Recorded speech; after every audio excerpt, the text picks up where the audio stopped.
കർത്താവിൽ പ്രിയ സഹോദരി സഹോദരന്മാരെ, നിങ്ങൾക്കെല്ലാവർക്കും കർത്താവായ യേശു ക്രിസ്തുവിൻ്റെ വലിയ നാമത്തിലുള്ള സ്നേഹവന്ദനം അറിയിക്കുന്നു.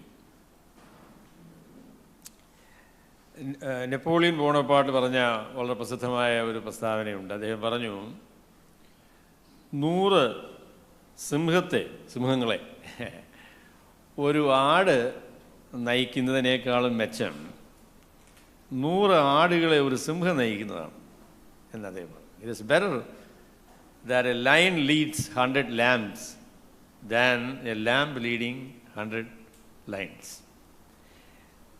നേതൃത്വം എന്നത് വളരെ പ്രാധാന്യമേറിയ ഒരു വിഷയമാണ്.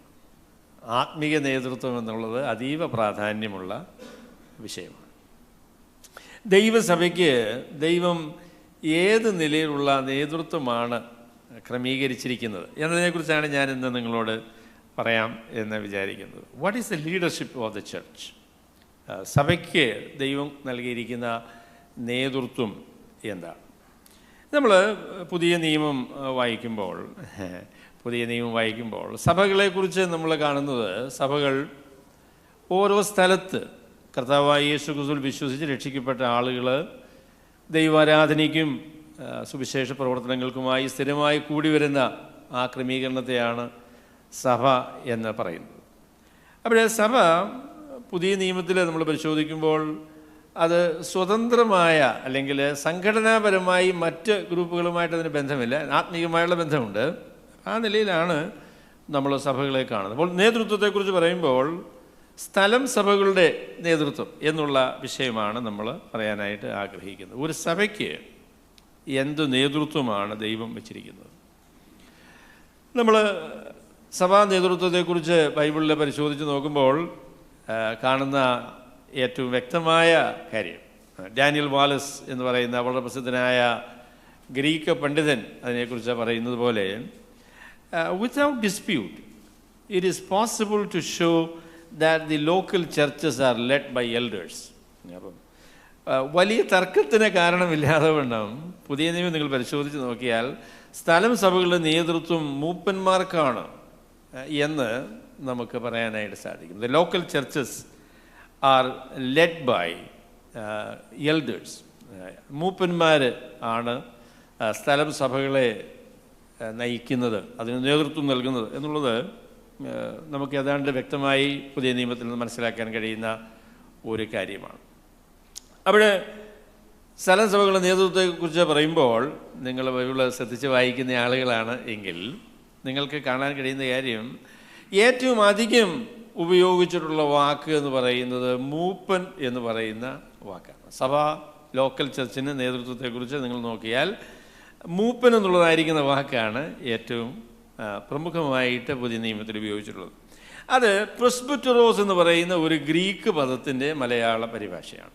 പ്രസ്ബിറ്ററോസ് എന്ന് പറയുന്ന ഒരു ഗ്രീക്ക് പദത്തിൻ്റെ മലയാള പരിഭാഷയാണ് മൂപ്പൻ എന്ന് പറയുന്ന വാക്ക്. എന്നാൽ മൂപ്പൻ എന്ന് പറയുന്ന വാക്കിനൊരു പ്രശ്നമുണ്ട് കേട്ടോ. അതെന്താണെന്ന് ചോദിച്ചാൽ, ഇന്ന് വർത്തമാന കാലത്ത് മലയാള ഭാഷയിൽ അങ്ങനെ ഉപയോഗിക്കുന്നൊരു വാക്കല്ല അത്. അല്ലെങ്കിൽ നമുക്ക് പറയാം, അതൊരു കാലഹരണപ്പെട്ടു പോയ ഒരു വാക്കാണ്. ഇപ്പം നിങ്ങൾ പെന്തക്കോസ്ത് സമൂഹത്തെ ഞാൻ വിടുകയാണ്. ബ്രദറൻ ലോക്കൽ ചർച്ച് ഇടയിലൊക്കെ ചെന്ന് മൂപ്പൻ എന്ന് പറഞ്ഞാൽ അവർക്ക് മനസ്സിലാവും. എന്നാൽ യാക്കോബക്കാരോടോ കത്തോലിക്കരോടോ അവിശ്വാസികളോടോ നിങ്ങൾ മൂപ്പൻ എന്ന് പറഞ്ഞാൽ അവർക്ക് മനസ്സിലാവില്ല. കാരണം ഇന്ന് വർത്തമാന കാലത്ത് അത് അത്രത്തോളം ഉപയോഗിക്കുന്നൊരു വാക്കല്ല എന്നതുകൊണ്ടാണ് അങ്ങനെ ഒരു ബുദ്ധിമുട്ട് അതിന് ഉള്ളത്. അപ്പോൾ എന്നാൽ മൂപ്പൻ്റെ ഒരു ഗുണം എന്താണെന്ന് ചോദിച്ചാൽ, പ്രസ്ബിറ്ററോസ് എന്ന് പറയുന്ന വാക്കിൻ്റെ വളരെ നല്ല ഒരു പരിഭാഷയാണ് ഈ മൂപ്പൻ എന്ന് പറയുന്ന വാക്ക്. അപ്പം ഞാൻ ബൈബിൾ പരിഭാഷകൾ പരിശോധിച്ച് നോക്കി. മലയാളത്തിൽ ഇന്ന് കുറേ ബൈബിൾ പരിഭാഷകളുണ്ട്. അതിൽ POC എന്ന് പറയുന്ന കത്തോലിക്കരുടെ ഒരു പരിഭാഷയുണ്ട്. അപ്പോൾ അതിലവർ പരിഭാഷപ്പെടുത്തിയിരിക്കുന്നത് ശ്രേഷ്ഠൻ എന്ന വാക്കാണ്. അപ്പോൾ മൂപ്പൻ എന്നുള്ളതിന് പകരം അവർ പരിഭാഷപ്പെടുത്തിയിരിക്കുന്നത് ശ്രേഷ്ഠൻ എന്നാണ്. എന്നാൽ മൂപ്പൻ എന്ന് പറയുന്ന വാക്കിൻ്റെ ഒരു പരിഭാഷയല്ല ശ്രേഷ്ഠൻ എന്ന് പറയുന്ന വാക്ക്. അങ്ങനെ പരിഭാഷപ്പെടുത്താൻ പറ്റത്തില്ല. ശ്രേഷ്ഠൻ എന്ന് പറയുന്നത് മൂപ്പൻ എന്ന് പറയുമ്പോൾ പ്രായം, പക്വത, പാകത, എന്നൊക്കെയുള്ളതായിരിക്കുന്ന ഊന്നലാണ് ആ വാക്കിൽ ഉള്ളത്. എന്നാൽ ശ്രേഷ്ഠൻ എന്ന് പറയുമ്പോൾ ആ നിലയിൽ പറ്റില്ല.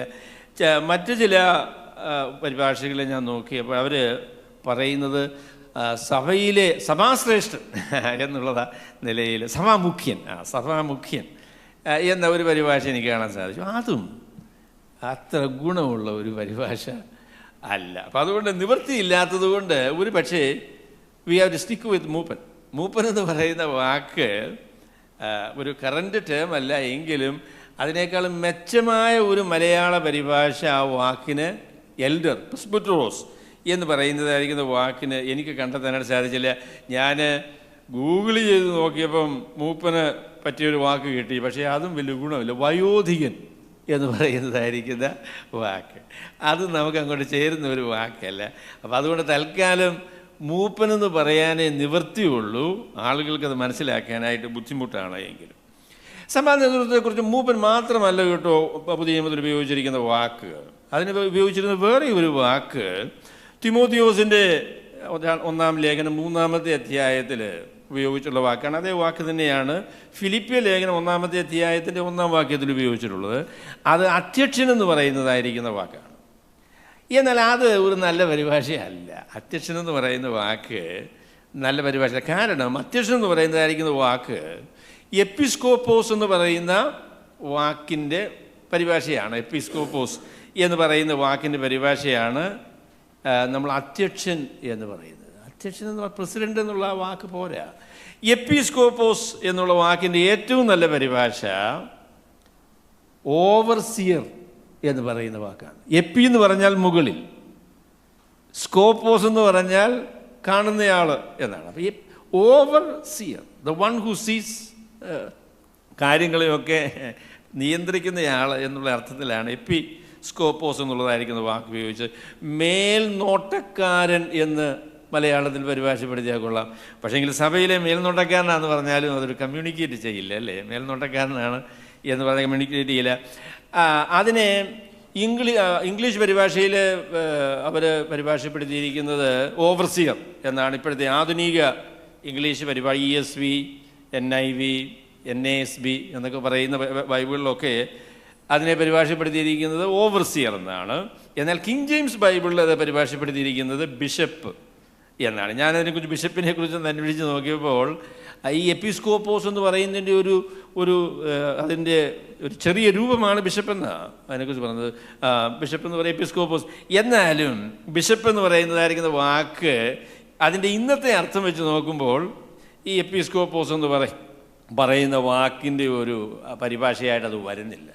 അപ്പം അതുകൊണ്ട് നമുക്ക് ഓവർസിയർ എന്ന് വിളിച്ചാൽ നല്ല കാര്യമാണ്. പക്ഷേങ്കിൽ അത് അങ്ങനെ അത്രത്തോളം അല്ലെങ്കിൽ ഒരു സർക്കുലേഷൻ കിട്ടിയ ഒരു വാക്കല്ല ഈ ഓവർസിയർ എന്ന് പറയുന്നതായിരിക്കുന്ന വാക്ക്. അപ്പോൾ മൂന്നാമത് ഉപയോഗിച്ചിരിക്കുന്നതായിരിക്കുന്ന വാക്കെന്ന് പറയുന്നത് അത് വളരെ പരിമിതമായിട്ട് ഉപയോഗിച്ചിട്ടുള്ളൂ. അത് ഇടയൻ എന്ന് പറയുന്നതായിരിക്കുന്ന വാക്കാണ്. ഇടയൻ എന്ന് പറയുന്ന വാക്കാണ്. എഫേസ്യ ലേഖനം 4-ാമത്തെ അധ്യായത്തിൻ്റെ 11-ാം വാക്യത്തിൽ അത് ഒരു നാമരൂപത്തിൽ ഉപയോഗിച്ചിട്ടുണ്ട്. എഫേസ്യ ലേഖനം 4-ാമത്തെ അധ്യായത്തിൻ്റെ 11-ാം വാക്യത്തിൽ ഇടയൻ എന്ന് പറയുന്ന ആ പ്രയോഗം നാമരൂപത്തിൽ കാണാം. മറ്റുള്ള ഇടങ്ങളിലൊക്കെ അത് ഒരു ക്രിയാരൂപമായിട്ടാണ് ഉപയോഗിച്ചിരിക്കുന്നത്. പറഞ്ഞാൽ മൂപ്പന്മാർ അഥവാ അധ്യക്ഷന്മാർ ചെയ്യുന്ന ജോലിയായിട്ടാണ് ഈ ഇടയൻ എന്ന് പറയുന്നതായിരിക്കുന്ന വാക്ക്. ഇടയൻ എന്നുള്ളതിൻ്റെ ഇംഗ്ലീഷ് വാക്ക് നമുക്ക് പരിചിതമായിരിക്കുന്ന ഒരു വാക്ക്. അതെന്താണെന്നറിയാമോ? പാസ്റ്റർ എന്ന് പറയുന്നതായിരിക്കുന്ന വാക്ക്. മലയാളത്തിൽ ഇടയൻ എന്ന് പറഞ്ഞാൽ ഉടനെ ആടും അങ്ങനെയുള്ളൊരു വിചാരമാകട്ടോ ആളുകൾക്ക്. ഞാൻ ഇടയനാന്ന് പറഞ്ഞാൽ അങ്ങനെ അങ്ങോട്ട് കമ്മ്യൂണിക്കേറ്റ് ചെയ്യത്തില്ല. എന്നാൽ പാസ്റ്റർ എന്ന് പറഞ്ഞാൽ നമുക്ക് ഇന്ന് അതൊരു പരിചയമുള്ളൊരു വാക്കാണ്. അപ്പോൾ നമ്മുടെ സഹോദരന്മാർ പറയും പാസ്റ്റർ എന്ന് വിളിച്ചാൽ ഭയങ്കര പാപമാണ് എന്നൊക്കെ പറയും. അത്രയൊന്നും പാപമൊന്നും ആ വാക്കിൽ ഇല്ല. പാസ്റ്റർ എന്ന് വിളിക്കാൻ കൊള്ളാവുന്നൊരു പേരാണ്. കാരണം പ്ലംബിങ് ചെയ്യുന്ന ആളുകളെ നമ്മളെന്താ വിളിക്കുക? പ്ലംബർ എന്ന് വിളിക്കും. അതുപോലെ ഇലക്ട്രിക്കൽ വർക്ക് ചെയ്യുന്ന ആളുകളെ എന്ത് ചെയ്യും? ഇലക്ട്രീഷ്യൻ എന്ന് വിളിക്കും.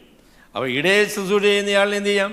ഇടയൻ എന്ന് വിളിക്കാം. അപ്പം പാസ്റ്ററിങ് ചെയ്യുന്നയാളിനെ നമുക്ക് പാസ്റ്റർ എന്ന് വിളിക്കാം. അപ്പം ഞാൻ ഈ 3 വാക്കുകളെ കുറിച്ച് പറഞ്ഞു. നിങ്ങൾക്ക് ഗ്രീക്ക് അധികം അറിയത്തില്ലെങ്കിൽ ഈ 3 വാക്കുകൾ നിങ്ങളെ ഓർമ്മയിൽ വയ്ക്കണം. പ്രസ്ബിറ്റർ എന്ന് പറയുന്നതായിരിക്കുന്ന വാക്കാണ് മൂപ്പൻ. പ്രസ്ബിറ്റർ എന്ന് പറയുന്നത്, പ്രസ്ബിറ്ററോസ് എന്ന് പറയുന്ന വാക്കാണ് മൂപ്പൻ.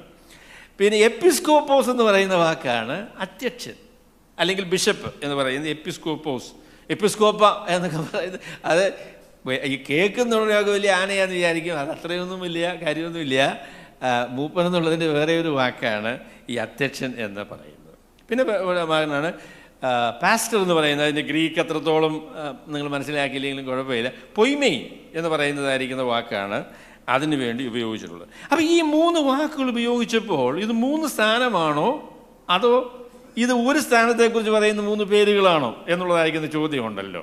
അപ്പം അങ്ങനെ ഒരു ചോദ്യമുണ്ട്. അപ്പോൾ ആ ചോദ്യത്തിനുള്ള മറുപടി പറഞ്ഞിട്ട് ഞാൻ രണ്ടാമതൊരു ചോദ്യമുണ്ട്, അതിലേക്ക് വരാം. അവിടെ 3 വാക്കുകൾ ഉപയോഗിച്ചിട്ടുണ്ട്. പ്രസ്ബിറ്ററോസ്, എപ്പിസ്കോപ്പോസ് ആൻഡ് പൊയ്മെയിൻ എന്ന് പറയുന്നതായിരിക്കുന്ന 3 വാക്കുകളാണ് സഭയുടെ നേതൃത്വത്തെ വിശദീകരിക്കാനായിട്ട് പുതിയ നിയമത്തിൽ ഉപയോഗിച്ചുള്ള വാക്കുകളാണ്. നിങ്ങൾ അപ്പോസ്തലപ്രവൃത്തി 20-ാമത്തെ അധ്യായത്തിലേക്ക് വരണം. അപ്പോസ്തലപ്രവൃത്തി 20-ാമത്തെ അധ്യായത്തിൽ നിങ്ങൾ വന്നാൽ അതിൻ്റെ 20-ാമത്തെ അധ്യായത്തിൻ്റെ 18-ാമത്തെ വാക്യം നമുക്കൊന്ന് വായിച്ചാൽ, 20-ാമത്തെ അധ്യായത്തിൻ്റെ പ്രവൃത്തികൾ 20-ാമത്തെ അധ്യായത്തിൻ്റെ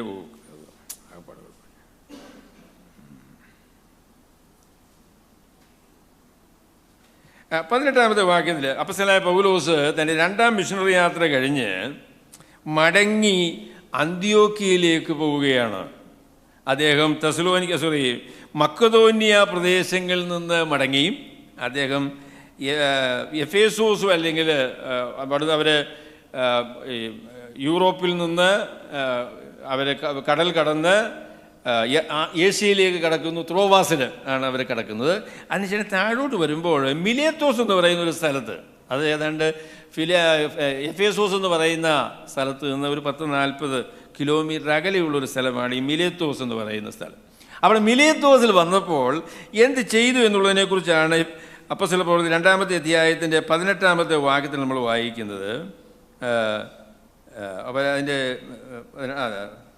അവൻ മിലേത്തോസിൽ നിന്ന് എഫേസോസിലേക്ക് ആളയച്ച്, അതെ അത് 17-ാമത്തെ വാക്യമാണ്, 18 എന്നുള്ള പറഞ്ഞ് തെറ്റിപ്പോയി, 17-ാമത്തെ വാക്യമാണ്. മിലേത്തോസിൽ നിന്ന് അവൻ എഫേസോസിലേക്ക് ആളയച്ച് സഭയിലെ മൂപ്പന്മാരെ വരുത്തി. അപ്പം കാര്യം ചോദിച്ചാൽ എഫേസോസിലേക്ക് പോകാനായിട്ട് അദ്ദേഹത്തിന് നേരമില്ല. അപ്പോൾ അതുകൊണ്ട് അദ്ദേഹം ചെയ്തത് മിലേത്തോസ് എന്ന് പറയുന്നത് it's a sea port. So he called the elders of the church in Ephesus to come, അവിടെ വരാനായിട്ട് അവരോട് പറഞ്ഞു. എന്നിട്ട് അതിന് 28-ാമത്തെ വാക്യത്തിൽ ഇവരോട് സംസാരിക്കുന്നതിനെക്കുറിച്ചാണ് നമ്മൾ വായിക്കുന്നത്. 28-ാമത്തെ അധ്യായത്തിൽ അപ്പോസ്തലനായ പൗലോസ് അഭിസംബോധന ചെയ്യുന്നത് ആരെയാണ്? മിലേത്തോസിൽ നിന്ന് എഫേസോസിലേക്ക് ആളയച്ച് വരുത്തിയ മൂപ്പന്മാരോടാണ് അപ്പോസ്തലനായ പൗലോസ് സംസാരിക്കുന്നത്. എന്താ പറഞ്ഞത് നിങ്ങൾ കേട്ടോളൂ. നിങ്ങളെ തന്നെയും താൻ സ്വന്തം രക്തത്താൽ സമ്പാദിച്ചിരിക്കുന്ന ദൈവത്തിൻ്റെ സഭയെ മേയ്പ്പാൻ പരിശുദ്ധാത്മാവ് നിങ്ങളെ അധ്യക്ഷനാക്കി വെച്ച ആട്ടിൻകൂട്ടം മുഴുവനെയും സൂക്ഷിച്ചുകൊള്ളുവിൻ. അവിടെ ഈ മൂപ്പന്മാരോട് അപ്പോസ്തലനായ പൗലോസ് എന്താ പറയുന്നത്? മൂപ്പന്മാരാരാണ്? ദൈവത്തിൻ്റെ പരിശുദ്ധാത്മാവ് സഭയെ മേയ്പ്പാനായിട്ട് അധ്യക്ഷന്മാരാക്കി വെച്ച ആളുകളാണ് എന്ന് പറഞ്ഞാൽ ഈ 3 വാക്കുകളും ഈ വേദഭാഗത്ത് നമുക്ക് കാണാൻ പറ്റും. പറഞ്ഞു, you elders, you presbyters are actually എപ്പിസ്കോപ്പോസ്. നിങ്ങൾ മൂപ്പന്മാർ അധ്യക്ഷന്മാരാണ്. ദൈവത്തിൻ്റെ പരിശുദ്ധാത്മാവാണ് നിങ്ങളെ അധ്യക്ഷന്മാരാക്കി വെച്ചത്. നിങ്ങൾ എന്താ ചെയ്യേണ്ടത്? You should pastor. നിങ്ങൾ ദൈവത്തിൻ്റെ സഭയെ മേയ്ക്കുക എന്ന് പറയുന്ന വാക്കാണ് ഈ പാസ്റ്ററിങ് എന്ന് പറയുന്നതായിരിക്കുന്ന വാക്കതാണ്. അപ്പോൾ ഞാൻ പറയാം, മൂപ്പന്മാരാരാണ്? ദൈവത്തിൻ്റെ പരിശുദ്ധാത്മാവ് ആക്കി വെച്ച അധ്യക്ഷന്മാരാണ്. അവരുടെ ജോലി എന്താണ്? ദൈവത്തിൻ്റെ ആടുകളെ, ദൈവസഭയെ മേയ്ക്കുക, പാസ്റ്റർ ചെയ്യുക എന്ന് പറയുന്നതാണ് അവരുടെ ജോലി. എന്ന് പറഞ്ഞാൽ ഈ 3 വാക്കുകളും ഒരേ സ്ഥാനത്തെ അല്ലെങ്കിൽ ഒരേ ജോലിയെ കാണിക്കുന്ന വാക്കുകളാണ്. മൂപ്പന്മാർ അധ്യക്ഷന്മാരാണ്. അധ്യക്ഷന്മാരായിരിക്കുന്ന ആളുകളുടെ ജോലി എന്ന് പറയുന്നത് പാസ്റ്ററിംഗ് ആണ്. So these 3 words actually denote to one position. ഒരു സ്ഥാനത്തെ കാണിക്കുന്ന 3 വാക്കുകളാണ് ഈ പറഞ്ഞതായിരിക്കുന്ന 3 വാക്കുകൾ. എപ്പിസ്കോപ്പോസ് എന്ന് പറഞ്ഞാലും പ്രസ്ബിറ്ററോസ് എന്ന് പറഞ്ഞാലും പൊയ്മെയിൻ എന്ന് പറഞ്ഞാലും എല്ലാം ഒരേ സ്ഥാനത്തെ കാണിക്കുന്ന പേരുകളാണ്. കാരണം മൂപ്പന്മാരായിരിക്കുന്ന ആളുകൾ അധ്യക്ഷന്മാരായി പരിശുദ്ധാത്മാവിനാൽ നിയമിക്കപ്പെട്ട ആളുകളാണ്. അവരുടെ ജോലി എന്ന് പറയുന്നത് പാസ്റ്ററിങ് ആണ്. അപ്പോൾ അതുകൊണ്ട് മൂപ്പന്മാരായിരിക്കുന്ന ആളുകൾ ഞങ്ങൾ പാസ്റ്റേഴ്സാണ് എന്ന് പറഞ്ഞാൽ കുഴപ്പമൊന്നുമില്ല. അത് ഉപയോഗിച്ചിരിക്കുന്ന വേറെ ഒരു പേര് എന്ന് മാത്രമേ ഉള്ളൂ. അപ്പോൾ ആളുകൾക്ക് മനസ്സിലാകാനായിട്ട് ഞാൻ മൂപ്പനാന്ന് പറഞ്ഞപ്പോൾ ആൾക്ക് പിടി കിട്ടുന്നില്ലെങ്കിൽ അടുത്തിടെ എന്ത് പറയാം? ഞാൻ പാസ്റ്ററാണ് എന്ന് പറയാം. അപ്പോൾ അത് കുഴപ്പമുള്ള ഒരു പേരല്ല. അപ്പം ഞാൻ ഈ അടുത്ത് പറഞ്ഞു വരുമ്പോൾ പാസ്റ്റർമാരുടെ മേളിലുള്ള ഒരു പാസ്റ്റർ അങ്ങനെയുള്ള ഒരു ക്രമീകരണം ഒന്നും ബൈബിളിലില്ല കേട്ടോ. പാസ്റ്റർമാരേ ഉള്ളൂ. പാസ്റ്റർമാർ സൂപ്പർ പാസ്റ്ററൊന്നുമില്ല, ഡിസ്ട്രിക്ട് പാസ്റ്ററും ഇല്ല. ബൈബിൾ വായിച്ചു നോക്കിയേ. പിന്നെ ഭരണക്രമീകരണത്തിനും അതിൻ്റെ വർക്കിംഗ് അറേഞ്ച്മെൻ്റ് എന്നുള്ള രീതിയിലൊക്കെ ഒരുപാട് കാര്യങ്ങളൊക്കെ മനുഷ്യർ ചെയ്യുന്നുണ്ട്. എന്നാൽ ബൈബിൾ നോക്കുമ്പോൾ you see elders or who are bishops or who are pastors. ഇതെല്ലാം ഒരു സ്ഥാനത്ത് കാണിക്കുന്നതായിരിക്കുന്ന കാര്യമാണ്. അപ്പോൾ അതാണ് ഞാൻ ഒന്നാമത് നിങ്ങളോട് പറയാൻ ആഗ്രഹിക്കുന്ന കാര്യം. ദൈവസഭയെ നയിക്കുവാൻ പുതിയ നിയമത്തിൽ ദൈവം നിയോഗിച്ചിരിക്കുന്ന ആളുകൾ മൂപ്പന്മാരാണ്.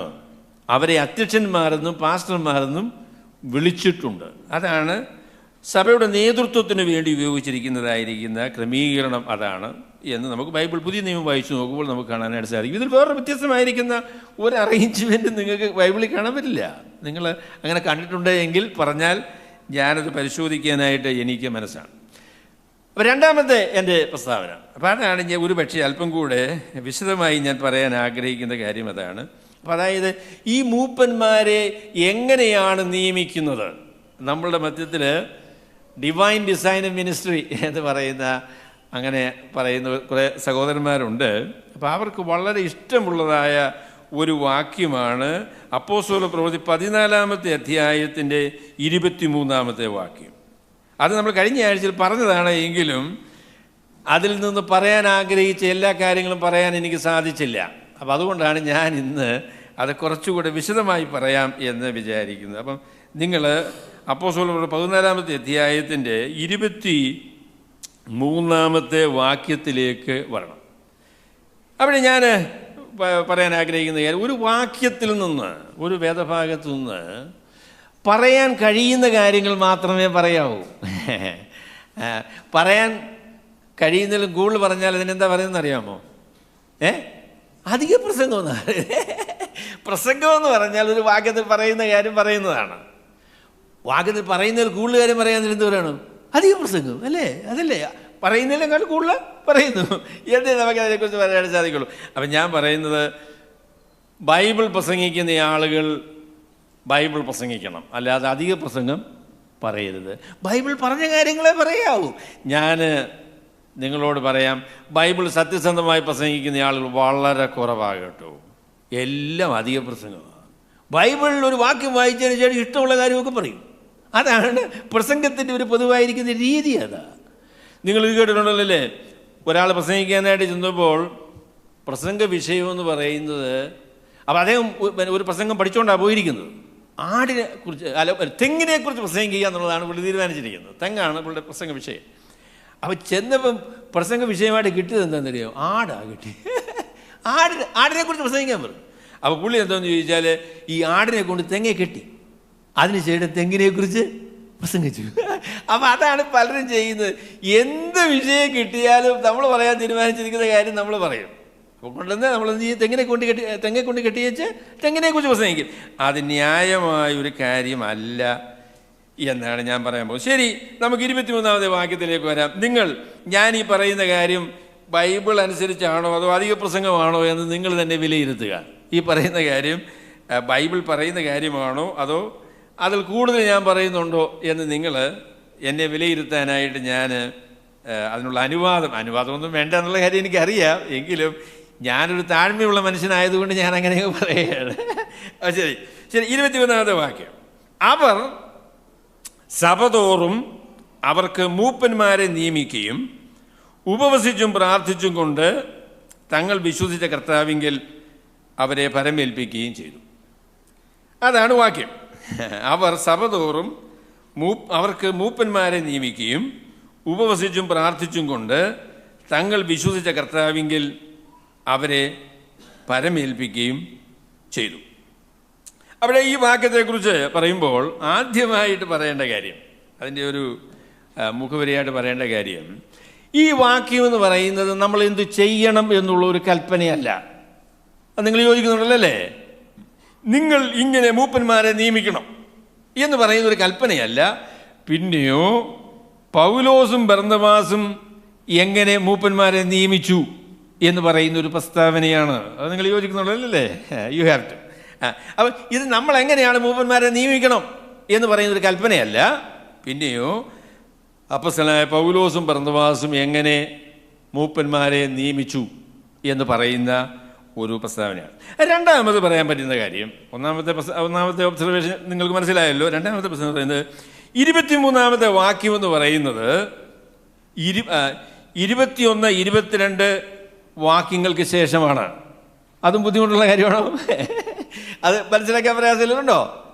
23-ാമത്തെ വാക്യം എന്ന് പറയുന്നത് 21, 22 വാക്യങ്ങൾക്ക് ശേഷമാണ് 23-ാമത്തെ വാക്യം പറഞ്ഞിരിക്കുന്നത്. അപ്പം അതിൻ്റെ പ്രാധാന്യം ഞാൻ പറയാം. അതെന്താണെന്ന് ചോദിച്ചാൽ, ഈ 21-ാമത്തെ വാക്യത്തിന് ആരംഭിക്കുന്ന ഈ ആശയത്തിൻ്റെ ഒരു പൂർത്തീകരണമാണ് നമ്മൾ 23-ാമത്തെ വാക്യത്തിൽ കാണുന്നത്. അപ്പം ബൈബിൾ വ്യാഖ്യാനിക്കുമ്പോൾ നിങ്ങൾ ശ്രദ്ധിക്കേണ്ട കാര്യം ഞാൻ പറയാം. ബൈബിൾ വ്യാഖ്യാനിക്കുമ്പോൾ നിങ്ങൾ ശ്രദ്ധിക്കേണ്ട കാര്യം, സന്ദർഭം എന്ന് പറയുന്നത് വളരെ പ്രധാനപ്പെട്ട കാര്യമാണ്. സന്ദർഭം എന്ന് പറയുന്നത് വളരെ പ്രധാനപ്പെട്ട കാര്യമാണ്. സന്ദർഭത്തിന് വിരുദ്ധമായി നിങ്ങൾ എന്തെങ്കിലും പറഞ്ഞാൽ അത് തെറ്റായിരിക്കുന്ന കാര്യമാണ്. പണ്ട് ഞങ്ങൾ സ്കൂളിൽ പഠിക്കുന്ന കാലത്ത് ഇങ്ങനെ സന്ദർഭം എന്ന് പറയുന്നത്, സന്ദർഭം പറഞ്ഞ് ആശയം വിശദീകരിക്കുക എന്ന് പറഞ്ഞൊരു സാധനമുണ്ട്. ആരെ എവിടെ വെച്ച് എപ്പോൾ പറഞ്ഞു എന്നുള്ളതാണ് ചോദ്യം. നിങ്ങൾ എന്തെങ്കിലും സന്ദർഭത്തിന് വിരുദ്ധമായ രീതിയിൽ പറഞ്ഞാൽ അതും അധിക പ്രസംഗമാണ്. കാര്യം ചോദിച്ചാൽ നമുക്ക് മനസ്സിലാക്കാനായിട്ട് സാധിക്കില്ല. അതാണ് അതിൻ്റെ കാര്യം. അപ്പോൾ 21-ാമത്തെ വാക്യത്തിൽ ആരംഭിക്കുന്ന പ്രസ്താവനകളുടെ തുടർച്ചയാണ് 23-ാമത്തെ വാക്യം. ഇതിൽ 5 പ്രസ്താവനകൾ ഉണ്ട്. ഈ വാക്യങ്ങളിൽ 5 പ്രസ്താവനകളുണ്ട്. എന്നിട്ട് അതുള്ള പറഞ്ഞാൽ ഇതിനകത്ത് മെയിൻ വെർബ് എന്ന് പറയുന്നത് 20-ാമത്തെ വാക്യത്തിലാണ് നമ്മൾ കാണുന്നത്. പിറ്റേന്നാൾ ബർന്നബാസിനോടുകൂടെ ദർബയ്ക്ക് പോയി എന്ന് പറയുന്ന വാക്കാണ് അതിലെ വെർബ് എന്ന് പറയുന്നത്. പോയി എന്ന് പറയുന്ന വാക്കാണ്. അപ്പോൾ പോയപ്പോഴിവരെന്താ ചെയ്തത് എന്ന് തന്നെ വിവരിക്കുന്ന 5 പാർട്ടിസിപ്പിൾസ് നിങ്ങൾ വായിച്ചാലറിയാം. എന്ന് പറഞ്ഞ് മലയാളത്തിൽ പരിഭാഷപ്പെടുത്തിയിരിക്കുന്ന സാധനങ്ങളെല്ലാം പാർട്ടിസിപ്പിളാണ്. എന്ന് പറഞ്ഞാൽ നിങ്ങൾ ഉദാഹരണത്തിന് പറയുകയാണെങ്കിൽ മത്തായി സുവിശേഷം 28-ാമത്തെ അധ്യായത്തിൻ്റെ 18 മുതലുള്ള വാക്യങ്ങൾ വായിച്ചാൽ അവിടെ ഒരു കൽപ്പനയാണുള്ളത്. എന്താണെന്നറിയോ? ശിഷ്യന്മാരെ ഉളവാക്കുക എന്ന് പറയുന്ന കൽപ്പന. ആകയാൽ നിങ്ങൾ പുറപ്പെട്ട് പിതാവിൻ്റെയും പുത്രൻ്റെയും പരിശുദ്ധാത്മാവിൻ്റെയും നാമത്തിൽ സ്നാനം കഴിപ്പിച്ചും പിന്നെ ഞാൻ നിങ്ങളോട് കൽപ്പിച്ചതൊക്കെ പ്രമാണിപ്പാൻ തക്കവണ്ണം ഉപദേശിച്ചും കൊണ്ട് എന്ത് ചെയ്യണം? ശിഷ്യരാക്കിക്കൊള്ളുവേൻ സകല ജാതികളെയും ശിഷ്യ. അപ്പം അതിലെ കൽപ്പനയെന്ന് പറയുന്നത് എന്താണ്?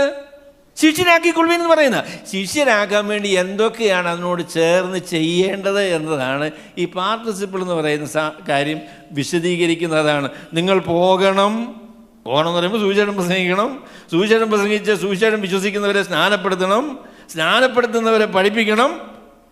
അങ്ങനെയാണ് നമ്മൾ ശിഷ്യന്മാരെ ഉളവാക്കുന്നതെന്നാണ് ആ വാക്യം പറയുന്നത്. അതുപോലെ തന്നെ അവിടെ ഈ അപ്പസ്തലനായ പൗലോസും ബർന്നബാസും ദർബയ്ക്ക് പോയി എന്ന് പറഞ്ഞാൽ അവരുടെ യാത്രയ്ക്കായിട്ട് പോയി കഴിഞ്ഞപ്പോൾ അവർ ചെയ്ത 5 കാര്യങ്ങളെക്കുറിച്ച് ഈ വാക്യത്തിൽ പറയുന്നുണ്ട്. 21, 22, 23 വാക്യങ്ങളിൽ വാട്ട് ദേ ഹാവ് ഡൺ.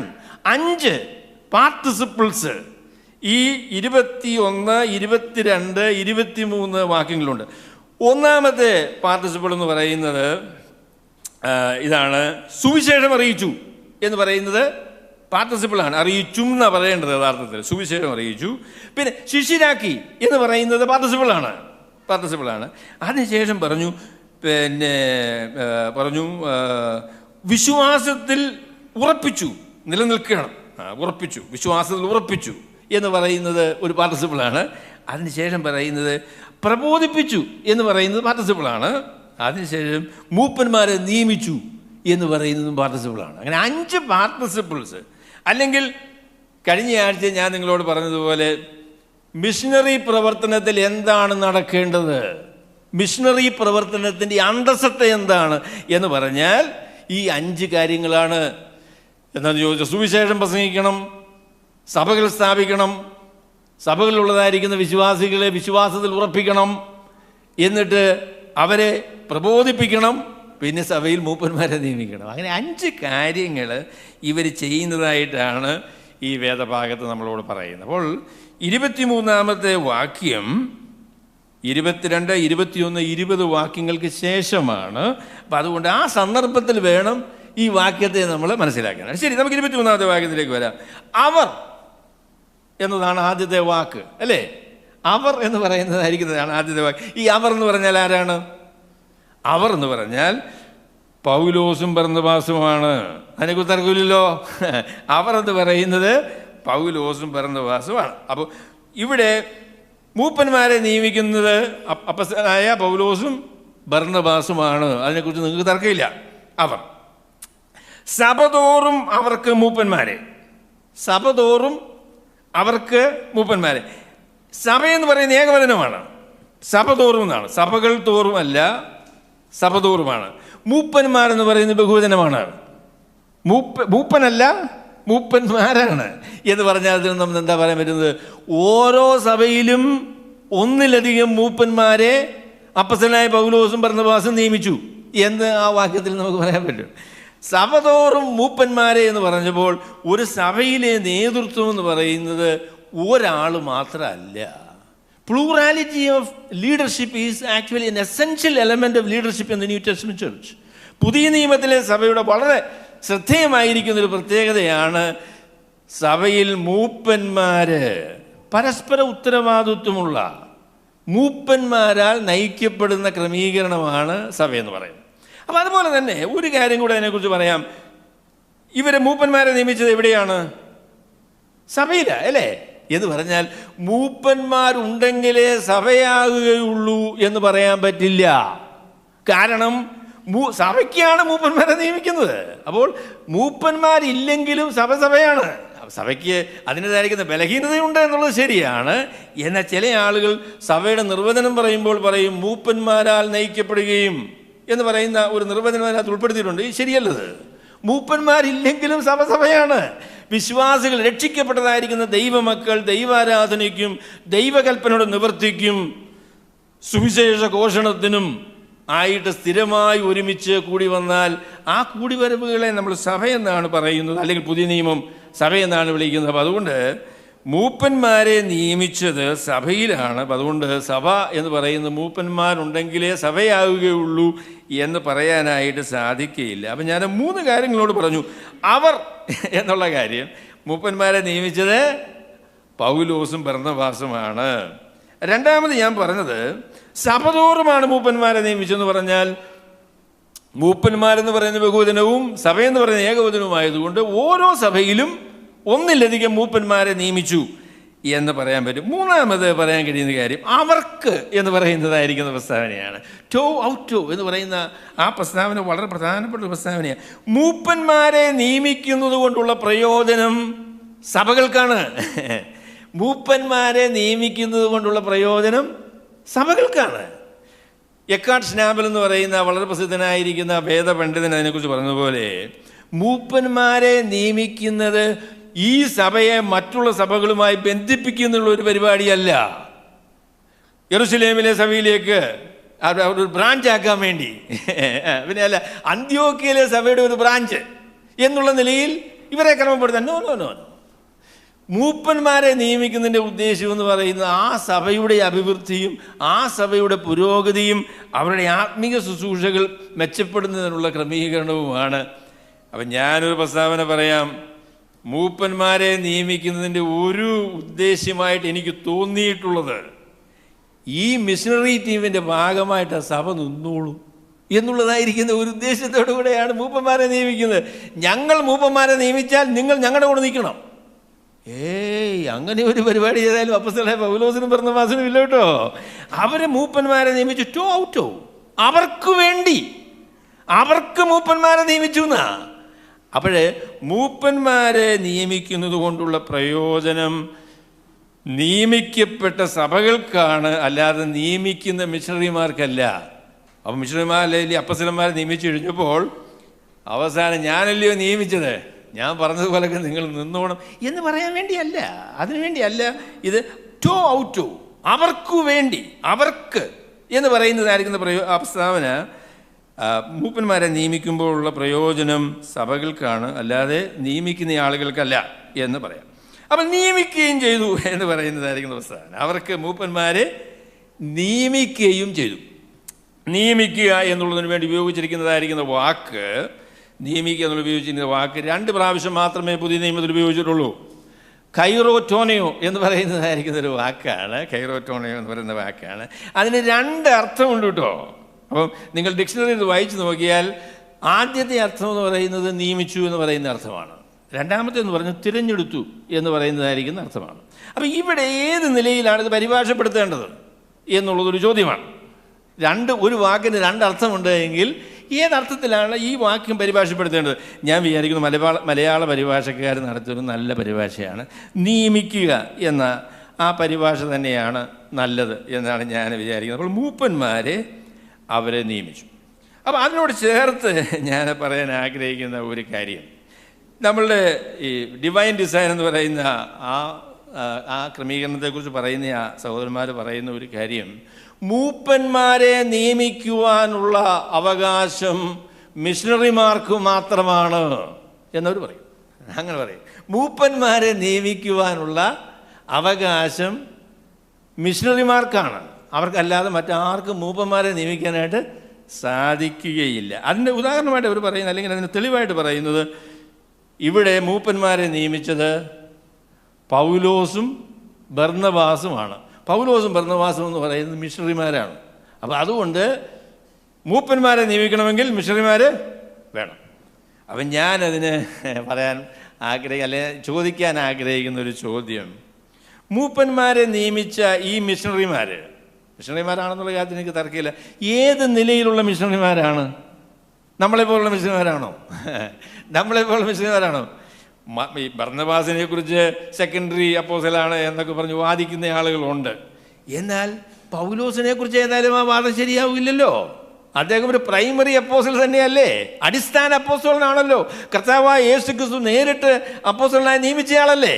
അദ്ദേഹം അതിശ്രേഷ്ഠതയുള്ള ഒരു അപ്പോസ്റ്റലനാണ്. അപ്പം അതുകൊണ്ട് ഈ വാക്യമാണ് മൂപ്പന്മാരെ നിയമിക്കുന്നതിനുള്ള രീതി എങ്കിൽ, മൂപ്പന്മാരെ നിയമിക്കുന്നതിൽ ഒരു ആൾ ആരായിരിക്കണം?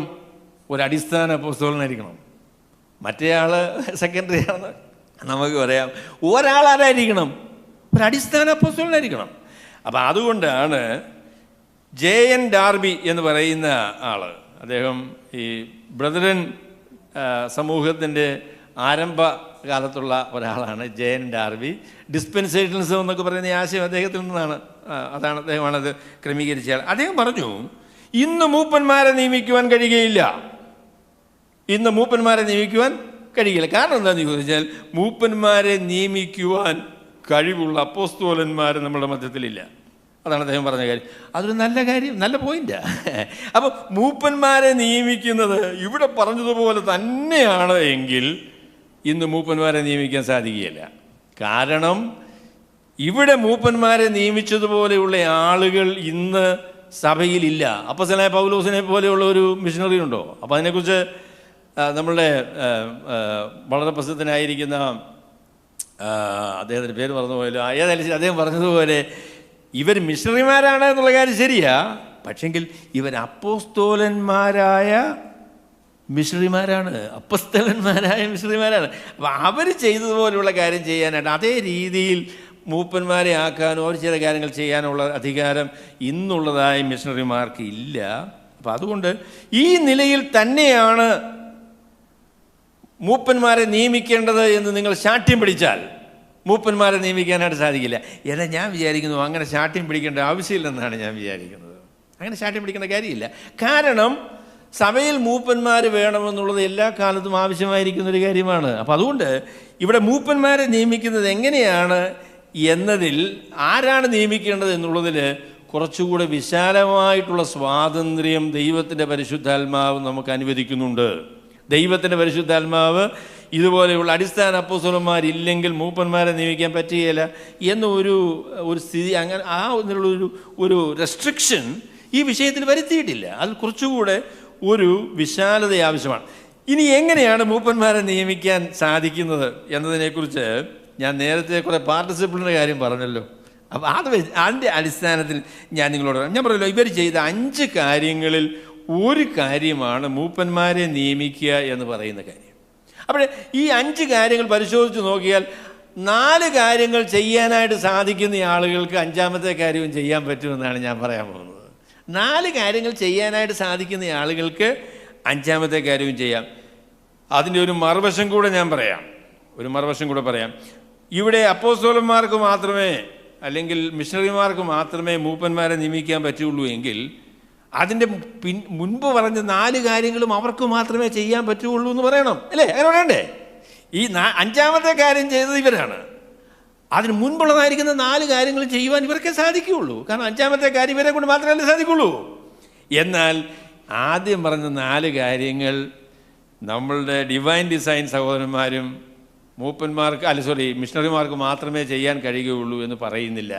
1ാമത്തെ കാര്യം സുവിശേഷം പ്രസംഗിക്കുക. അത് അപ്പോസ്തലന്മാർക്ക് മാത്രമേ പറ്റുള്ളൂ. സുവിശേഷം പ്രസംഗിക്കുക എന്ന് പറയുന്നത് മിഷണറിമാർക്ക് മാത്രമേ ചെയ്യാൻ പറ്റുള്ളൂ? അല്ല.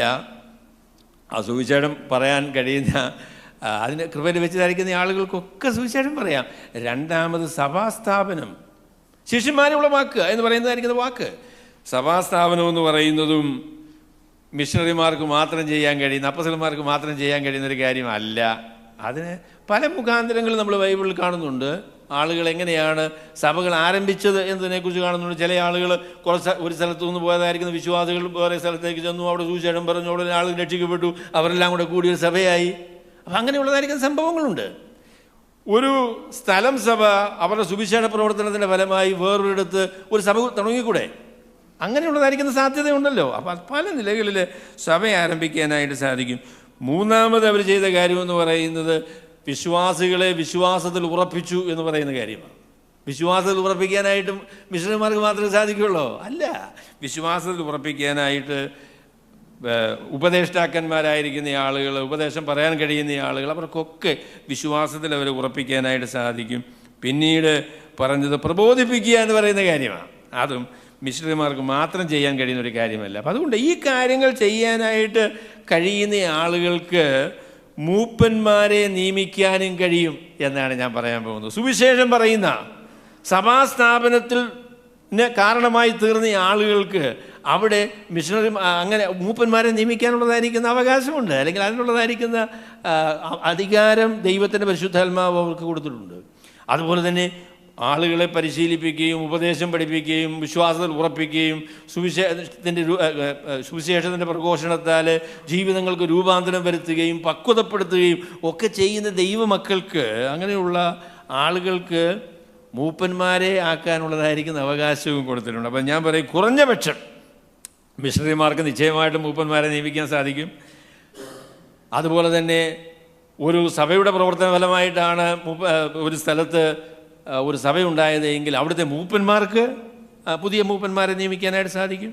അതുപോലെ തന്നെ സുവിശേഷകന്മാരാണ് ഒരു സഭയുടെ പ്രവർത്തനത്തിന് കാരണമെങ്കിൽ സുവിശേഷകന്മാർക്ക് മൂപ്പന്മാരെ നിയമിക്കാനായിട്ട് സാധിക്കും. അപ്പം ആ നിലയിൽ മൂപ്പന്മാരെ നിയമിക്കുക എന്ന് പറയുന്നതിന് ഒരു വിശാലമായ ഒരു തലം ദൈവത്തിൻ്റെ പരിശുദ്ധാത്മാവ് ഉദ്ദേശിച്ചിട്ടുണ്ട്. അല്ലാതെ മൂപ്പന്മാരെ നിയമിക്കാനായിട്ട് മിഷണറിമാർക്ക് മാത്രമേ സാധിക്കുകയുള്ളൂ എന്ന് പറയുന്നത് ഈ വാക്യത്തിൻ്റെ അടിസ്ഥാനത്തിൽ സാധ്യമായ ഒരു പ്രസ്താവനയല്ല എന്നാണ് ഞാൻ പറയാൻ ആഗ്രഹിക്കുന്നത്. അപ്പോൾ അതിനോട് ചേർത്ത് ഒരു കാര്യം കൂടെ പറഞ്ഞ് ഞാൻ അവസാനിപ്പിക്കാം. അപ്പോൾ മൂപ്പന്മാരെ നിയമിക്കുന്നതിനെ സംബന്ധിച്ച് യഥാർത്ഥത്തിൽ 2 പ്രസ്താവനകളേ ഉള്ളൂ കേട്ടോ ബൈബിളിൽ. മൂപ്പന്മാരെ നിയമിക്കുന്നതിനെ സംബന്ധിച്ച് 2 പ്രസ്താവനകളുള്ളൂ. അതിൽ 1ാമത്തെ പ്രസ്താവന എന്ന് പറയുന്നത് ഇവിടെയാണ്, 14ാമത്തെ അധ്യായത്തിൻ്റെ 23ാമത്തെ വാക്യത്തിലാണ്. മറ്റേ പ്രസ്താവന എന്ന് പറയുന്നത് തീത്തോസിന് എഴുതിയതായിരിക്കുന്ന ലേഖനത്തിൽ, തീത്തോസിൻ്റെ നമ്മൾ നോക്കിയാൽ തീത്തോസിലേക്ക് നമുക്കൊന്ന് പോകാം. തീത്തോസ് അതിന് 1ാമത്തെ അധ്യായത്തിൻ്റെ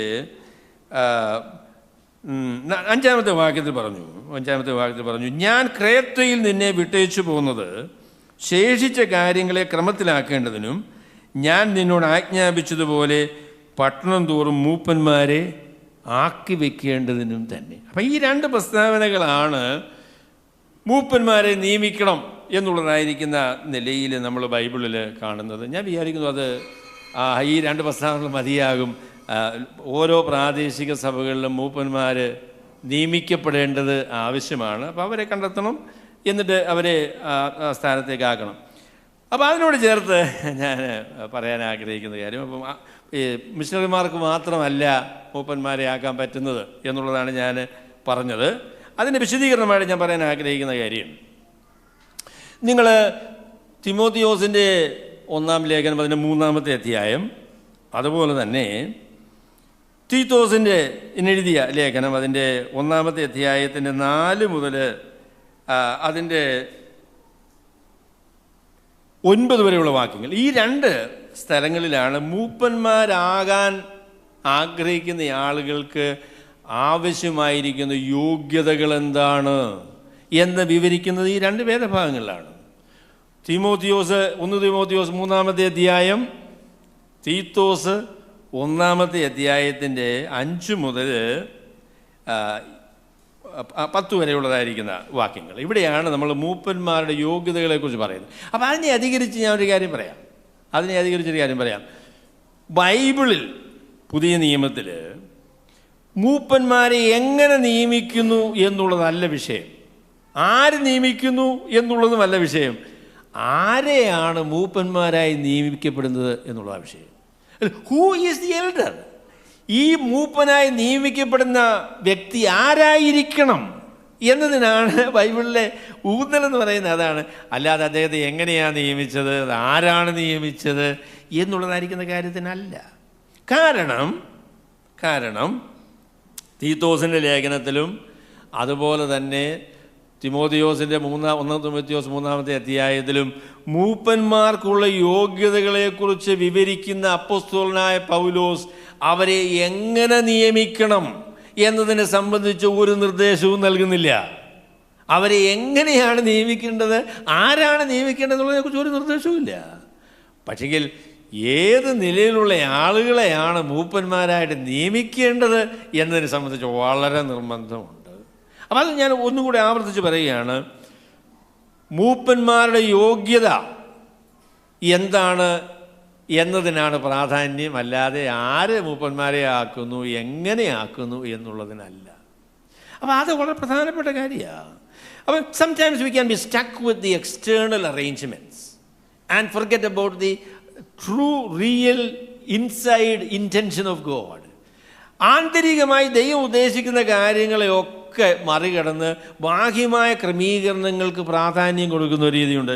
ഞാൻ ചോദിക്കട്ടെ, കണ്ടു നിന്ന ഒരു ആൾ പറഞ്ഞു, കസേരയിലാണ് ഇരുത്തിയിരിക്കുന്നത്, ചത്താലും ഇവർ കസേര വിടുകയില്ല, മരിച്ചപ്പോഴെങ്കിലും ഈ കസേര വിടുമെന്ന് വിചാരിച്ചു. ഇല്ല, ഈ കസേരയാണ് പ്രശ്നം, അല്ലാതെ ഈ പണിയുടെ മറ്റു കാര്യങ്ങളൊന്നുമല്ല അവരുടെ ശ്രദ്ധയെന്ന് പറയുന്നത്. ഈ കസേരയാണ് പ്രശ്നം, അധികാരമാണ്, സ്ഥാനമാണ് പ്രശ്നം, അല്ലാതെ അതിൻ്റെ മൂല്യമല്ല.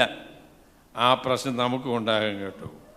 ഇന്നത്തെ നമ്മുടെ വലിയ നോട്ടം പറയുന്നത് എങ്ങനെയാണ് ആളിനെ മൂപ്പനായിട്ട് നിയമിച്ചത്. മൂപ്പനാകുമ്പോൾ മുട്ടിന്മേൽ നിൽക്കണം, പുറകിൽ മിഷണറിമാരിങ്ങനെ നിൽക്കും, അവരുടെ മേൽ കൈ നീട്ടും, എന്നിട്ടവരെ മൂപ്പന്മാരായിട്ട് നിയമിക്കും. അതിലൊന്നും എനിക്കത് വിരോധമൊന്നുമില്ല. പക്ഷെങ്കിൽ ഈ നിയമിക്കപ്പെട്ട ആളുകൾ ദൈവത്തിൻ്റെ പരിശുദ്ധാത്മാവിനാൽ തിരഞ്ഞെടുക്കപ്പെട്ടവരും ഈ പറയുന്നതായിരിക്കുന്ന യോഗ്യതകളില്ലാത്തവരുമാണെങ്കിൽ നിങ്ങൾ ഏത് നിലയിൽ അവരെ മൂപ്പന്മാരായിട്ട് നിയമിച്ചാലും അത് ദൈവം അംഗീകരിക്കുന്ന ക്രമീകരണമല്ല എന്നാണ് ദൈവത്തിൻ്റെ വചനം നമ്മളോട് പറയുന്നത്. ഈ പറയുന്ന ആൾക്കാർ ദൈവത്തിൻ്റെ പരിശുദ്ധാത്മാവിനാൽ, അവരെക്കുറിച്ച് അപ്പോസ്തല പ്രവൃത്തിയിൽ എന്താ പറഞ്ഞത്? പരിശുദ്ധാത്മാവ് നിങ്ങളെ അധ്യക്ഷന്മാരാക്കി വെച്ച പരിശുദ്ധാത്മാവാണ് ദൈവത്തിന് സഭയെ നയിക്കുവാനുള്ള ആളുകളെ തിരഞ്ഞെടുക്കുന്നത്. ദൈവത്തിന് പരിശുദ്ധാത്മാവാക്കാത്ത ആളുകളെ നിങ്ങൾ എന്തെല്ലാം ഇട്ട് കറക്കിയാലും അവർ ദൈവത്താൽ നിയോഗിക്കപ്പെടുന്ന ആളുകളാകാൻ പറ്റില്ല. ദൈവത്താൽ നിയോഗിക്കപ്പെടുന്ന ആളുകളുടെ സ്വഭാവ ശ്രേഷ്ഠതകളെക്കുറിച്ച് ഇവിടെ വളരെ വിശദമായിട്ട് പറഞ്ഞിട്ടുണ്ട്. എൻ്റെ പൊന്നു സഹോദരങ്ങളെ, ഞാൻ പറയാം, നമുക്ക് പറ്റിയൊരു വലിയ പരാജയം എന്ന് പറയുന്നത് നമ്മുടെ നേതാക്കന്മാരെന്ന് പറയുന്ന ഭക്തിയുള്ള ആൾക്കാരല്ല എന്നുള്ളതാണ് പ്രശ്നം. ഇന്ന് രാഷ്ട്രീയമാണ് സഭകളിൽ. കൈക്കൂലി കൊടുത്തും ആളുകളെ സ്വാധീനിച്ചും വോട്ട് നേടിയുമാണ് പല സഭകളിലും സംഘടനകളും നേതൃത്വത്തിലേക്ക് ആളുകൾ വരുന്നത്. അല്ലാതെ അവർക്ക് ആത്മീകമായിരിക്കുന്ന ഗുണങ്ങൾ, ദൈവത്തിൻ്റെ പരിശുദ്ധാത്മാവ് ആവശ്യപ്പെടുന്ന ജീവിതത്തിൻ്റെ രൂപാന്തരവും വിശ്വാസത്തിൻ്റെ സ്ഥിരതയും ദൈവപരിജ്ഞാനവും ഉണ്ടോ എന്നുള്ളത് നല്ല ചോദ്യം. അവർക്ക് സ്വാധീനമുണ്ടോ എന്നുള്ളതാണ് ചോദ്യം. അതൊരു വലിയ കെണിയാണ് കേട്ടോ. നമ്മൾ ദൈവത്തിൻ്റെ പരിശുദ്ധാത്മാവിൻ്റെ നിയന്ത്രണത്തിലേക്കും ദൈവവചനത്തിൻ്റെ ആ രീതികളിലേക്കും മടങ്ങി വരണം. ദൈവത്തിന് പരിശുദ്ധാത്മാവ് ആക്കുന്ന ആളുകളാണ് സഭയ്ക്ക് നേതൃത്വം കൊടുക്കേണ്ടത്. അവരെക്കുറിച്ച് പറഞ്ഞപ്പോൾ പറഞ്ഞു, അത് ഞാനത് വായിച്ച് വിടാം. അതുകൊണ്ട് അധ്യക്ഷൻ ദൈവത്തിൻ്റെ ഗ്രഹവിചാരകനാകിയാൽ അനിന്ദ്യനായിരിക്കണം. അനിന്ദ്യനായിരിക്കണം. He should be blameless. ഈ ദൈവത്തിൻ്റെ മനുഷ്യൻ എഴുന്നേറ്റ് നിന്നാൽ അദ്ദേഹത്തിന് നേരെ കൈവിരൽ ചൂണ്ടുവാൻ ആർക്കും കഴിവ്, അങ്ങനെ ഒരു സാധ്യതയില്ലാത്ത ഒരു മനുഷ്യനെയാണ് അധ്യക്ഷനായിട്ട് അല്ലെങ്കിൽ മൂപ്പനായിട്ട് നിയമിക്കേണ്ടത് എന്നാണ് അപ്പോസ്തലനായ പൗലോസ്. അനിന്ദ്യനായിരിക്കണം. അങ്ങനെയുള്ള ആൾക്കാരൊക്കെ ഉണ്ടോ ഇപ്പോഴേ? ആളുകൾ എഴുന്നേറ്റ് നിന്ന് കഴിഞ്ഞാൽ തലയിൽ തുണിയിടണം, അല്ലാതെ നിൽക്കാൻ പറ്റില്ല. അങ്ങനെയുള്ള ആളുകളാണ് ഇന്ന് നേതാക്കന്മാരായിരിക്കുന്നത്. അനിന്ദ്യനായിരിക്കണം എന്നിട്ട് പറഞ്ഞു. തന്നിഷ്ടക്കാരനും. തന്നിഷ്ടക്കാരൻ അല്ലേ? അയ്യോ, മൂപ്പന്മാര് തന്നിഷ്ടക്കാരായിട്ടുള്ള എത്ര മൂപ്പന്മാരാണ്. തന്നിഷ്ടക്കാരനും കോപിയും. കോപിയും മദ്യപ്രിയനും. മദ്യപ്രിയന്മാരായിട്ടുള്ള ആളുകൾ അങ്ങനെ നമ്മുടെ ഏതായാലും ലോക്കൽ ചർച്ചകളിലെ മൂപ്പന്മാരായിട്ടില്ല. അഥവാ അവർ മദ്യം കഴിച്ചാലും മദ്യപ്രിയന്മാരല്ല. രഹസ്യമായിട്ട് ഇങ്ങനെ കഴിച്ചെങ്കിലേ ഉള്ളൂ. അവർ പരസ്യമായിട്ട് കഴിക്കുന്ന ആൾക്കാരല്ല. അപ്പം ആ നിലയിൽ അവർക്ക് വലിയ കുഴപ്പം സംഭവിച്ചിട്ടില്ല എന്നുള്ളത് ഞാൻ സമ്മതിക്കുന്നു. തല്ലുകാരനും. തല്ലണമെന്ന് ആഗ്രഹമുണ്ടെങ്കിലും അങ്ങനെ അങ്ങ് തല്ലാറില്ല. അപ്പം ആ ഒരു രീതിയിൽ അവരെക്കുറിച്ച് നമുക്കൊരു ബഹുമാനമുണ്ട്. തല്ലുകാരനല്ല. ദുർലാഭമോഹിയും. ഞാൻ പറയാം, ലോക്കൽ ചർച്ചകൾ അത്രത്തോളം ആളുകൾ കാശുണ്ടാക്കാൻ വേണ്ടി മൂപ്പന്മാരായി എന്നുള്ള ഒരു സ്ഥിതിയില്ല കേട്ടോ. ഞാനത് ഓർത്ത് ദൈവത്തെ സ്തോത്രം ചെയ്യുന്നു. എന്നാൽ പല സഭകളിലും നേതൃത്വത്തിലേക്ക് വരുന്നത് നമ്മളുടെ കൃഷ്ണൻകുട്ടി സഹോദരൻ പറഞ്ഞതുപോലെ കരിമ്പ് കൃഷിയേക്കാളും ലാഭം കുരിശ് കൃഷിയാണ് എന്ന് പറഞ്ഞു. കരിമ്പ് കൃഷിയേക്കാളും ലാഭം കുരിശ് കൃഷിയാണ്. ആത്മീകമാണ്. അതാണ് പല ആളുകളെ സംബന്ധിച്ചും. ഞാൻ പറഞ്ഞല്ലോ, നമ്മുടെ MLEVS എന്ന് പറയുന്ന പ്രസ്ഥാനം, എൻ്റെ ദൈവമേ, അതിൻ്റെ നേതാവ് കടം കയറി മുടിഞ്ഞ് ഭാര്യയെ ആത്മഹത്യ ചെയ്യാനായിട്ടൊക്കെ തീരുമാനിച്ചിരുന്നയാൾ ഏതായാലും തടിക്കച്ചവടം വിട്ട് ആത്മീയ കച്ചവടത്തിന് വേണ്ടി വന്നു. ഇപ്പോൾ ഒരു 400 കോടി രൂപയെങ്കിലും അദ്ദേഹത്തിന് മൂലധനമുണ്ട്. എൻ്റെ പൊന്നെ, എന്തൊരു പരിപാടിയായത്! കുരിശ് കൃഷിയേക്കാളും മെച്ചമായിരുന്നൊരു പരിപാടിയുണ്ടോ? എന്തൊരു അനുഗ്രഹമാണ്! അയ്യോ, അങ്ങനെയുള്ളവരെ ആത്മീയ നേതാക്കന്മാരാക്കാമോ? ദുർലാഭമോഹിയും അരുത്. അതിഥിപ്രിയനും. അയ്യോ, ശരി, അതിഥിപ്രിയനും. അപ്പോൾ ഞങ്ങളിതിൽ കഴിഞ്ഞ ദിവസം ഞങ്ങളുടെ വീടിൻ്റെ വാതിൽ അടയ്ക്കാനായിട്ട് നോക്കി. അപ്പോൾ അത് അടയത്തില്ല. അത് പിന്നെ ഞാൻ പറഞ്ഞു അതിൻ്റെ കാരണം എന്താണെന്ന് ചോദിച്ചാൽ, ഞങ്ങളുടെ വീടൊരു ഓപ്പൺ ഹോമാണ്, അതുകൊണ്ടാണ് കഥ അടയ്ക്കാൻ പറ്റാത്തത്. അങ്ങനെയുള്ള ഓപ്പൺ ഹോം അല്ല കേട്ടോ. മനുഷ്യർക്ക് വരാൻ, അവർക്ക് 1-ാം നൂറ്റാണ്ടിലൊക്കെ പറയുകയാണെങ്കിൽ ഞാൻ അവരുടെ ഹോട്ടലും പരിപാടിയൊന്നും ഇല്ല കേട്ടോ. ആരെങ്കിലുമൊക്കെ സുവിശേഷകന്മാർ വന്നാൽ എവിടെയാണ് താമസിക്കുന്നത്? എൻ്റെ അപ്പൻ്റെയും അമ്മയുടെയും കാര്യം ഞാൻ പറയാം കേട്ടോ. ഞങ്ങളുടെ വീട്ടിൽ ഒരാഴ്ചയിൽ ഒരിക്കലെങ്കിലും ഒരു ഉപദേശി വന്ന് താമസിക്കാത്ത ആഴ്ചകൾ ഉണ്ടായിട്ടില്ല. അപ്പോൾ ദൂരേന്ന് വരും. അപ്പോൾ അമ്മ പറയും, എടാ ഉപദേശിയാന്ന് തോന്നുന്നു. അപ്പോൾ ഉപദേശിയെക്കുറിച്ച് പറഞ്ഞ് ഒരു കഥ പറയാതിരിക്കാനായിട്ട് സാധിക്കില്ല. അപ്പോൾ ഒരിടത്ത് ഒരു ഉപദേശി വന്നപ്പോൾ, ഇന്ന് ഉപദേശി വൈകുന്നേരത്ത് ഇവിടെ താമസിക്കും എന്ന ബലമായൊരു സംശയം ഭർത്താവിനും ഭാര്യയ്ക്കും ഉണ്ടായി. അപ്പോൾ അവരെന്തോ എന്ന് ചോദിച്ചാൽ, അവർ തമ്മിൽ ഭയങ്കരമായൊരു വഴക്ക്. അപ്പോൾ ഇങ്ങനെ വഴക്കായി കഴിയുമ്പോൾ പിന്നെ ഉപദേശി കൂടെ താമസിക്കാൻ പറ്റുമോ? അവ ഏതായാലും ഉപദേശി ഇത് കണ്ട് പേടിച്ച് വീട് വിട്ട് പോയി കഴിഞ്ഞപ്പോൾ ഭർത്താവ് ഭാര്യയോട് പറഞ്ഞു, നോവാതെ അടിച്ചത് കണ്ടു എന്ന് പറഞ്ഞു. അപ്പോഴേ ഭാര്യ പറഞ്ഞു, നോവാതെ കരഞ്ഞത് കണ്ടോ എന്ന് പറഞ്ഞു. അപ്പോൾ മൂന്നാമതൊരു ശബ്ദം, പോവാതെ നിന്നത് കണ്ടോ? അപ്പോൾ ഈ ഉപദേശി അങ്ങോട്ട് മാറി നിൽക്കുക, പോയിട്ടില്ല. പോവാതെ നിന്നത് കണ്ടോ?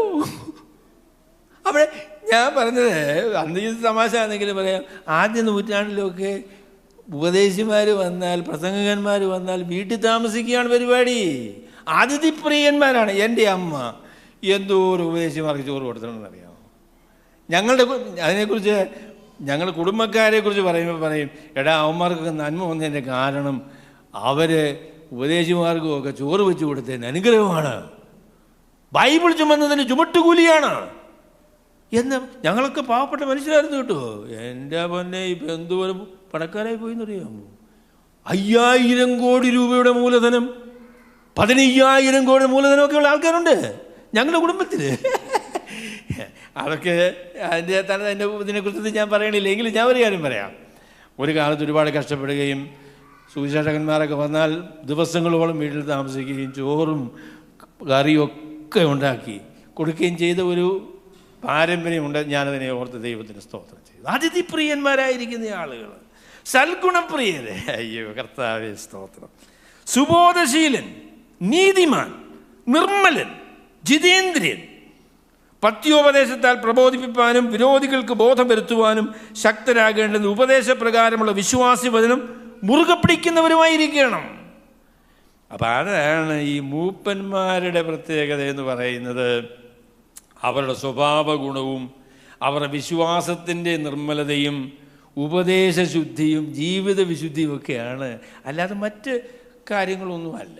അപ്പം ഞാൻ ആ പ്രസ്താവന ഒരു പ്രാവശ്യം കൂടെ പറഞ്ഞ് അവസാനിപ്പിക്കാം.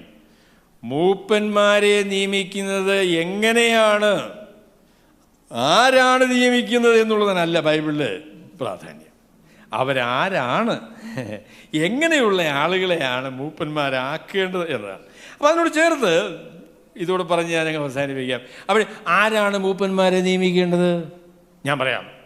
ഈ ആളുകളെ തിരിച്ചറിഞ്ഞ് ഒരു സഭയിൽ ഈ പറഞ്ഞതായിരിക്കുന്ന യോഗ്യതകളൊക്കെ ഉണ്ട് എന്ന് തിരിച്ചറിയുവാൻ കഴിയുന്ന, ആ നിലയിൽ അവരുമായി പരിചയമുള്ള, ആ നിലയിൽ അവരുടെ മധ്യത്തിൽ ശുശ്രൂഷ ചെയ്തിട്ടുള്ള, അവരുമായി ഇടപഴകിയിട്ടുള്ള ആളുകൾക്കാണ് മൂപ്പന്മാരെ ആക്കാൻ പറ്റുന്നത്. നമ്മൾ തിരുവനന്തപുരത്തു നിന്ന് ഒരാളെ വിളിച്ചുകൊണ്ട് വന്ന് ഇദ്ദേഹത്തെ കൈവെപ്പിക്കുക, അത് നല്ലതാകട്ടോ. ഇവൻ എങ്ങനെയുള്ളവനാണെന്നും അവനറിയത്തില്ലല്ലോ, അവ കൈവച്ചിട്ടങ്ങ് പോകുമല്ലോ. പക്ഷേ ഇവിടെ നമ്മൾ കുറേ വർഷമായിട്ട് പ്രവർത്തിച്ച ആളാണെങ്കിൽ ഇന്ന ആളിനെ ആക്കാമെന്ന് പറയുമ്പോൾ നമ്മളെന്ന് പറയും, എൻ്റെ പൊന്നെ അത് പറ്റത്തില്ല. കാര്യം നമുക്ക് അദ്ദേഹത്തെ അറിയാം, അതുകൊണ്ടാണ്. അവിടെ ആരാണ് മൂപ്പനെ ആക്കേണ്ടത്? മൂപ്പനെ ആക്കേണ്ടത് ഈ പറയുന്നതായിരിക്കുന്ന യോഗ്യത അതിന് പൂർണ്ണ നിലയിലൊന്നും അല്ല കേട്ടോ, പൂർണ്ണ നിലയിലൊന്നും അല്ല. എന്നാൽ ദൈവത്തിൻ്റെ പരിശുദ്ധാത്മാവിനാൽ ജീവിതത്തിന് വ്യതിയാനം വന്ന് ദൈവത്തെ പ്രസാദിപ്പിക്കുവാൻ ആഗ്രഹിക്കുന്ന, ദൈവജനത്തെ അനുസരിക്കുവാൻ മനസ്സുള്ള, ദൈവത്തോട് ഭയമുള്ള ആ നിലയിലുള്ള ഒരു ദൈവമനുഷ്യനെ മാത്രമേ മൂപ്പനായിട്ട് നിയമിക്കാൻ പറ്റുകയുള്ളൂ. അപ്പം അദ്ദേഹത്തെ നിയമിക്കുന്നയാൾ ഈ നിലയിൽ അദ്ദേഹത്തെ പരിചയമുള്ള, വ്യത്യസ്തമായിരിക്കുന്ന ജീവിത സാഹചര്യങ്ങളിൽ അദ്ദേഹത്തെ കണ്ടിട്ടുള്ള, അദ്ദേഹത്തിൻ്റെ ഇടപാടുകളെക്കുറിച്ച് അറിയാവുന്ന, അദ്ദേഹത്തിൻ്റെ കുടുംബജീവിതത്തെ അറിയാവുന്ന, മക്കളെക്കുറിച്ച് അറിയാവുന്ന ഈ നിലയിലുള്ള ഒരു വ്യക്തിക്കാണ് മൂപ്പനെ നിയമിക്കാനായിട്ടുള്ള യോഗ്യത ഉള്ളത്. അപ്പോൾ അത് ആരാണോ എന്ന് നിങ്ങൾ തന്നെ ഓരോ സഭക്കാർ കണ്ടുപിടിക്കണം. ഞങ്ങളുടെ മധ്യത്തിൽ ഞങ്ങളുടെ മൂപ്പനാകാൻ യോഗ്യതയുള്ള ഒരാളിനെ തിരിച്ചറിയുവാൻ കഴിയുന്ന, അതിനുള്ള പരിജ്ഞാനവും പക്വതയും പാകതയുമുള്ള വ്യക്തി ആരാണ്, അല്ലെങ്കിൽ വ്യക്തികൾ ആരാണ് എന്ന് നിങ്ങൾ അന്വേഷിച്ച് അവരായിരിക്കണം മൂപ്പന്മാരെ നിയമിക്കാനായിട്ട്. അവരെ വേണം നിങ്ങൾ വിളിക്കാൻ. അപ്പം ആ ഒരു നിലയിലാണ് ദൈവത്തിൻ്റെ പരിശുദ്ധാത്മാവ് കാര്യങ്ങളെ ക്രമീകരിച്ചിരിക്കുന്നത് എന്നാണ് ഞാൻ പറയാൻ ആഗ്രഹിക്കുന്നത്. ഞാൻ പറഞ്ഞ കാര്യം വേഗത്തിൽ പറഞ്ഞ് അവസാനിപ്പിക്കും. ഒന്നുകൂടെ ഒന്ന് സമ്മറൈസ് ചെയ്ത് പറയാം. പുതിയ നിയമസഭയുടെ നേതൃത്വം മൂപ്പന്മാർക്കാണ്. അവരെ അധ്യക്ഷന്മാരെന്നും പാസ്റ്റർമാരെന്നും വിളിച്ചിട്ടുണ്ട്. എന്നാൽ ഇതെല്ലാം ഒരു സ്ഥാനത്തെ കാണിക്കുന്ന ക്രമീകരണമാണ്. രണ്ടാമത് പറയാൻ ആഗ്രഹിച്ചത്, അപ്പോസ്തലപ്രവൃത്തി 14-ാമത്തെ അധ്യായത്തിന് 23-ാമത്തെ വാക്യം അനുസരിച്ച് മൂപ്പന്മാരെ നിയമിക്കുമ്പോൾ അതുകൊണ്ടുള്ള പ്രയോജനം സഭയ്ക്കാണ്, അല്ലാതെ നിയമിക്കുന്ന ആളുകൾക്കല്ല. അവരെ നിയമിക്കുമ്പോൾ അവരെക്കുറിച്ച് പറയാൻ സാധിക്കുന്നത് അവർ സഭയോടുള്ള ബന്ധത്തിൽ അതിന് മുൻപിൽ പറഞ്ഞതായിരിക്കുന്ന 4 കാര്യങ്ങളിൽ പങ്കുള്ളവർ ആയിരിക്കണം. അതായത് അവർ സുവിശേഷം പറഞ്ഞ് സഭ സ്ഥാപിച്ച് അവിടെയുള്ള വിശ്വാസികളെ ബലപ്പെടുത്തി അവരെ പ്രബോധിപ്പിച്ച് ആ നിലയിൽ ഉത്സാഹിപ്പിച്ച ആളുകളാണ് മൂപ്പന്മാരെ നിയമിക്കുവാൻ അവകാശമുള്ളവർ. എന്നാൽ മൂപ്പന്മാരെ നിയമിക്കുമ്പോൾ അവരെ ആര് നിയമിക്കുന്നു, എങ്ങനെ നിയമിക്കുന്നു എന്നുള്ളതിനേക്കാളും ഒക്കെ പ്രാധാന്യമുള്ള കാര്യം അവർ ദൈവത്തിൻ്റെ പരിശുദ്ധാത്മാവിനാൽ തിരഞ്ഞെടുക്കപ്പെട്ടവരും ദൈവത്തിൻ്റെ പരിശുദ്ധാത്മാവിനാൽ ഒരു മൂപ്പനാകാനുള്ള യോഗ്യതയുള്ള ആളും ആയിരിക്കണം എന്നുള്ളതാണ്. ദൈവം നമ്മളെല്ലാവരെയും അനുഗ്രഹിക്കട്ടെ. മൂപ്പനാകാൻ സ്ത്രീകൾക്ക് സാധിക്കില്ല കേട്ടോ. എല്ലാ വിശ്വാസികൾക്കും എന്ന് പറഞ്ഞാൽ സഹോദരന്മാർക്കും മൂപ്പനാകാനുള്ള ഒരു സാധ്യതയുള്ള ആളുകളാണ്.